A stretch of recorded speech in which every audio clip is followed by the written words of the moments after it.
ദിവസം, ഒരാള് 7 ദിവസം തുടർച്ചയായി 786 തവണ ബിസ്മില്ലാഹിർ റഹ്മാനിർ റഹീം എന്ന് പറഞ്ഞിട്ട് അവൻ 2 കൈകളും ഉയർത്തി ദുആ ചെയ്താൽ അവന്റെ മുറാദ്, അവന്റെ ആഗ്രഹം അത് അല്ലാഹു തആല വീട്ടിൽ കൊടുക്കുമെന്നാണ്. 2 റക്അത്ത് നല്ലപോലെ വുളു എടുക്കുക. പാതിരാത്രിയിലോ അല്ലെങ്കിൽ പകലോ ഏതോണോ പറ്റുന്ന സമയം, ആ സമയത്ത് നിസ്കാരം നമുക്ക് പറ്റുന്ന സമയം, ആ സമയത്ത് നല്ലതുപോലെ വുളു എടുക്കുക. 2 റക്അത്ത് നിസ്കരിക്കുക.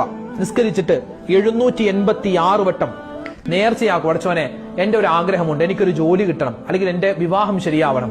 അതിന് റബ്ബേ, ഞാനിതാ 786 തവണ ബിസ്മില്ലാഹിർ റഹ്മാനിർ റഹീം എന്നുള്ള പുണ്യമായ വചനം 7 ദിവസം ഞാൻ ഇതാ നേർച്ചയാക്കി ചൊല്ലാൻ കരുതിയിരിക്കുന്നു എന്ന് മനസ്സിൽ കരുതിയിട്ട് 7 ദിവസം തുടർച്ചയായി 786 തവണ ബിസ്മില്ലാഹിർ റഹ്മാനിർ റഹീം എന്നുള്ള ആ ഒരു പുണ്യമായ വചനം നമ്മൾ പറയുക.